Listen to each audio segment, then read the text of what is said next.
Hello everyone, welcome back to नैंसरी classes and this is Naishree. आशा करती हूँ कि आप सभी लोग अपने घरों में बिल्कुल सुरक्षित होंगे। आज के इस लेक्चर में हम सीटेट ईवीएस एनसीईआरटी के कुछ फैक्ट्स यहाँ पर कवर करने वाले हैं और साथ ही साथ हम देखेंगे कि इन फैक्ट्स से आपके सीटेट में आपका जो बेसिकली ईवीएस वाला सेक्शन है उसमें किस तरीके से क्वेश्चंस पूछे गए हैं। क्योंकि मैं हर लेक्चर में आपको यहाँ पर पहले फैक्ट्स बताती हूँ और फिर क्वेश्चंस बताती हूँ, तो इसका उद्देश्य बेसिकली यही होता है, जब आप क्वेश्चंस देखते हैं तो आपको पढ़ने में भी इंटरेस्ट आता है और आपको ये भी समझ लगता है कि हाँ, इन फैक्ट्स से बिल्कुल सीधा सीधा क्वेश्चन आपसे पूछा गया है सीटेट एग्ज़ाम में। तो आज बेसिकली हम 3 फैक्ट्स यहाँ पर देखने वाले हैं, जिसमें हम जानवरों के दांतों के बारे में फैक्ट्स देखेंगे और हम देखेंगे रेगिस्तानी ओक के बारे में और गिजुआई बदेखा जी के बारे में हम यहाँ पर कुछ फैक्ट्स जानने वाले हैं। ठीक है, सबसे पहले मैं बात करूं जानवरों के दांत में, तो जानवरों के दांत में आपको गाय के बारे में याद रखना है कि जो गाय है इसके जो आगे के दांत होते हैं वो बेसिकली आपके छोटे होते हैं और इसका यूज़ जो है वो पत्तों को बेसिकली काटने के लिए होता है। तो आपको ये चीज़ याद रखना है कि गाय जो है इसके आगे के दांत कैसे होते हैं, छोटे होते हैं। यही आपके लिए इम्पॉर्टेंट है कि गाय के आगे के जो दांत हैं वो छोटे होते हैं और ये बेसिकली आपके पत्तों को काटने के लिए काम आते हैं। घास चबाने के लिए पीछे के दांत चपटे और बड़े होते हैं। ये आपको याद रखना है कि गाय जो है पत्तों को काटने के लिए आगे के दांत जो कि छोटे होते हैं उनका यूज़ करती है, वहीं इसके जो पीछे के दांत है वो चपटे होते हैं और आपके कैसे होते हैं, बड़े होते हैं। इनका यूज़ बेसिकली वो आपके घास को चबाने के लिए करती है। याद रखेंगे आप लोग। नेक्स्ट है हमारा बिल्ली के बारे में। तो बिल्ली के बारे में आपको याद रखना है कि बिल्ली के दांत नुकीले होते हैं। आप लोगों ने बिल्ली के दांत शायद ही कभी ऑब्जर्व किए हों, बट बिल्ली के जो दांत होते हैं वो बेसिकली आपके नुकीले होते हैं और ये बेसिकली मांस को फाड़ने और काटने के काम आते हैं।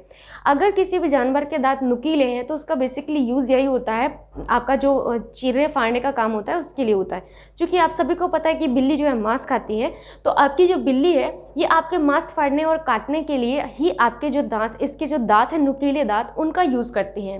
सांप के बारे में अगर मैं बात करूं तो जो सांप के दांत होते हैं वो भी नुकीले होते हैं। तो आपके मन में आएगा कि सांप जो है बेसिकली जो आपका चीज़ें हैं खाता है उसको चीरने फाड़ने के काम ही आता होगा, लेकिन इसमें ऐसा नहीं है। सांप के केस में ये उल्टा हो जाता है बिल्कुल भी, क्योंकि सांप के दांत होते तो नुकीले हैं पर वह अपने दांत जो है बेसिकली शिकार को चबाकर नहीं खाता।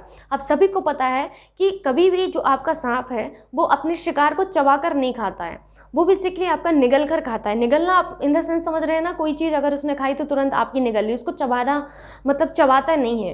तो आपको ये चीज़ बहुत अच्छे से याद रखना है कि दांत जो है वो अपने शिकार को कभी भी चबाता नहीं है, वो सिर्फ और सिर्फ उसको निगलता है। ओके, इस चीज़ को याद रखिएगा। गिलहरी के दांत आपके हमेशा बढ़ते रहते हैं, ये बहुत इंपॉर्टेंट है आपके लिए। जो गिलहरी होती है क्यूट सी होती है, आप सब लोगों ने देखी होगी। तो गिलहरी जो होती है इसके दांत हमेशा बढ़ते रहते हैं, तो दांत से काटने और कुतरने के कारण इसके दांत घिसते रहते हैं। तो ये आपको याद रखना है कि गिलहरी जो है इसके दांत हमेशा बढ़ते रहते हैं। अब जब हमेशा बढ़ते रहेंगे तो प्रॉब्लम क्रिएट हो जाएगी, तो उसी के लिए जो गिलहरी है ये अपने दांत को काटने और कुतरने के कारण इसके दांत जो है घिसते रहते हैं। तो जितना आपका दांत होना चाहिए उतना आपका इनका होता रहता है, घिसता रहता है। ओके, नेक्स्ट है चूहा। तो चूहा अपने दांतों को बहुत अधिक लंबा ना होने के लिए क्या करता है, वस्तुओं को काटने और कुतरने वाली जो हरकत करता है वो इसीलिए करता है ताकि इसके दांत जो हैं वो बड़े ना हो पाए, मतलब लंबे ना हो पाए। तो अधिक लंबे ना हो इसके लिए ही वो अपना चीज़ों को कुतरता और काटता है। और हम चूहे को हमेशा डांटते रहते हैं कि इसने ये कुतर दिया, उसने वो कुतर दिया। एक बार की बात है, हालांकि थोड़ा सा फनी होगा ये, जब मैं प्रयागराज में आई थी तो अपने घर से ही मैं सामान लेकर आती हूँ। क्योंकि मैं ललितपुर की हूँ तो वहाँ पर मुझे ऐसा लगता है कि चीज़ें काफ़ी अच्छी मिलती हैं, मतलब अच्छी इन द सेंस सस्ती मिलती हैं और क्वालिटी अच्छी होती है। तो मैं अपने ललितपुर से कपड़े लेकर आई थी, बिल्कुल नए कपड़े थे और मैंने उसको बैग में रख दिया। और उसके बाद जब मैंने अगली बार वो कपड़े पहने, न्यू कपड़े 2-4 दिन बाद मैंने पहने, तो वो कपड़े मैंने पहन लिए और उसके बाद मैं बाहर भी हो आई और मैं घर आके देखी तो मैंने देखा कि पहले एक छेद मुझे मिला, फिर मैंने देखा कि मेरे कपड़े में कहीं पर भी जगह नहीं थी पीछे की तरफ, मतलब इतना ज़्यादा उस चूहे ने कुतर लिया था। तो मैंने भी खूब सारा सुनाया था, सभी लोग सुनाते हैं, वो मैंने भी किया था। अब यहाँ पर हम रेगिस्तानी ओक के बारे में बात करते हैं। तो रेगिस्तानी ओक के बारे में आपसे एग्जाम में पूछा गया है, बड़ा ही इंपॉर्टेंट जो है आपका ये रेगिस्तानी ओक बनता है। क्योंकि रेगिस्तानी ओक को बेसिकली खेजड़ी के साथ मिक्स करके आपको यहाँ पर कथन दिए जाते हैं। सो खेजड़ी के बारे में मैं ऑलरेडी आपको बता चुकी हूँ, वहाँ पर मैंने कंट्रास्ट करके बताया भी था कि वहाँ पर आपका रेगिस्तानी ओक जो है क्या है। थोड़ा सा मैं आपको हाईलाइट हाईलाइट किया था कि किस तरीके से फैक्ट यहाँ पर मिक्स करके दिए जाते हैं। तो खिजड़ी और रेगिस्तानी ओक में आपको कंफ्यूज नहीं होना है, याद रखिएगा। रेगिस्तानी ओक जो है बेसिकली आपका, ये आप लोग इसको ऐसे मत समझ लीजिएगा कि हर जगह पाया जाता है, नहीं, ये सिर्फ और सिर्फ आपका ऑस्ट्रेलिया में ही पाया जाता है, याद रखिएगा, ये भारत में नहीं होता। तो रेगिस्तानी ओक कहाँ पर पाया जाता है? ऑस्ट्रेलिया में। वेरी वेरी इंपॉर्टेंट, याद रखेंगे आप लोग इस चीज़ को कि आपका रेगिस्तानी ओक ऑस्ट्रेलिया में पाया जाता है और इसमें पत्तियाँ बहुत ही कम होती हैं। तो रेगिस्तानी ओक के बारे में ये फैक्ट इंपॉर्टेंट है कि ये आपका पाया कहाँ जाता है, तो आपका आंसर होगा ऑस्ट्रेलिया में पाया जाता है और इसमें पत्ते जो होते हैं बेसिकली कम ही होते हैं। ओके, अब इसकी जड़ों से संबंधित फैक्ट आपके एग्जाम में पूछे जाते हैं, बड़े ही इंपॉर्टेंट है। इसकी जड़ें इतनी ज़्यादा लंबी होती हैं कि आप इसकी जड़ें जब तक पानी तक नहीं पहुंच जाती हैं, इतनी लंबाई तक वो अपने आसानी से जा सकते हैं। ठीक है, अब आपको यहाँ पर याद रखना है कि इसकी जड़ें बहुत ही लंबाई, मतलब 30 पेड़ अगर आप ज़मीन पर ऐसे लाइन से लिटा दें, समझिएगा इस चीज़ को, मैंने ये कहा है इसकी अगर मैं लंबाई की बात करूँ तो इसकी लंबाई इतनी होती है, इसकी जड़ों की लंबाई, कि अगर आप 30 पेड़ लिटा दें लंबाई में, जैसे एक पेड़, दूसरा पेड़, फिर इसके नीचे, फिर इसके नीचे, फिर इसके नीचे, इस तरीके से आप लिटा देते हैं पेड़ों को, 30 पेड़ आपको लिटाना है, तब जाके आपको वहाँ पर जो लंबाई मिलेगी वो आपको मिलेगी रेगिस्तानी ओक की जड़ों की लंबाई मिलेगी। याद रखिएगा इस बात को, बड़ा ही इंपॉर्टेंट है। यहाँ पर 30 पेड़ आपको याद रखना है, हो सकता है कभी आपसे पूछ लिया जाए सीटेट जैसे एग्जाम में। ओके, तो याद रखना है आपको, इसकी जड़ें जमीन पर उस गहराई तक जाती हैं जब तक कि पानी तक ना पहुंच जाए। ये बहुत इंपॉर्टेंट है कि इसकी जड़ें अपनी बेसिकली गहराई में, कितनी गहराई में जाएंगी, जब तक कि इसको पानी ना मिल जाए तब तक ये अपनी गहराई में जाती रहती हैं। याद रखेंगे आप लोग इस बात को। नेक्स्ट फैक्ट आपको इसके बारे में ये याद रखना है कि यह पानी आपका बेसिकली यह पानी पेड़ के तनों में जमा होता है। अगर आपसे पूछा जाए कि रेगिस्तानी ओक में जो वाटर है वो बेसिकली किस में जमा होता है, पत्तों में जमा होता है, जड़ों में जमा होता है, तनों में जमा होता है, तो आंसर विल बी तना। वेरी वेरी इंपॉर्टेंट कि इसमें जो पानी है वो तने में जमा होता है। किसमें? तने में जमा होता है, याद रखिएगा, इंपॉर्टेंट है। और जब कभी इस इलाके में पानी नहीं होता है तो इस इलाके के लोग क्या करते हैं कि इसमें एक पतला पाइप डालते हैं, पतला पाइप डालने के बाद उस पानी को निकाल लेते हैं बेसिकली। ओके, इंपॉर्टेंट है, याद रखना है आप लोगों को कि इसमें जो पानी है वो तने में आपका बेसिकली स्टोर होके रहता है और फिर वहाँ के लोग क्या करते हैं, पतला पाइप डालते हैं और पानी निकाल लेते हैं।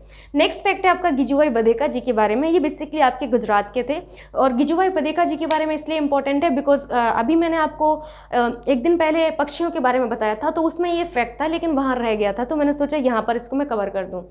गिजुभाई बधेका कहाँ के थे? तो ये आपको याद रखना है कि ये आपके बेसिकली गुजरात के थे, याद रखिएगा।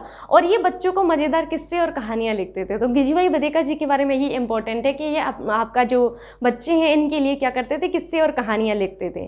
ठीक है, और उनके द्वारा जो लिखे गए पत्र हैं उसमें बेसिकली आसपास के जो पक्षी होते हैं उनके बारे में ही चर्चा होती थी। तो आपको ये याद रखना है कि ये कहाँ के थे, गुजरात के थे। दूसरा आपको ये याद रखना है कि ये जो पत्र लिखते थे ये क्या करते थे बच्चों के लिए, तो बच्चों के लिए पत्र लिखते थे और उनके पत्र में क्या होता था बेसिकली, तो पक्षियों के बारे में ही इसमें जो है बेसिकली आसपास के जो पक्षी हैं इनके बारे में वो बताते थे। इतनी चीज़ें आप लोगों को क्लियर हुई होंगी।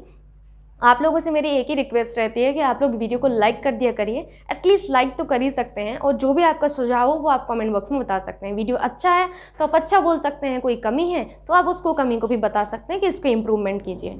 आइए देखते हैं क्वेश्चंस आपके कैसे बने हुए हैं इस बेसिकली जो आपके मैंने ये 3 चीज़ें बताई हैं इनके बारे में। तो सबसे पहले आप यहाँ पर देखिए कौन सी आप ये क्वेश्चन देखिए, निम्नलिखित में से कौन सा जानवर जंतु जिसके अग्रदांत हमेशा बढ़ते रहते हैं और वे दांतों को अधिक लंबा ना होने देने के लिए वस्तु को काटते कुतरते रहते हैं। ऑप्शन ए है आपका दीमक, ऑप्शन बी है गिलहरी, ऑप्शन सी है छिपकली एंड ऑप्शन डी है चूहा।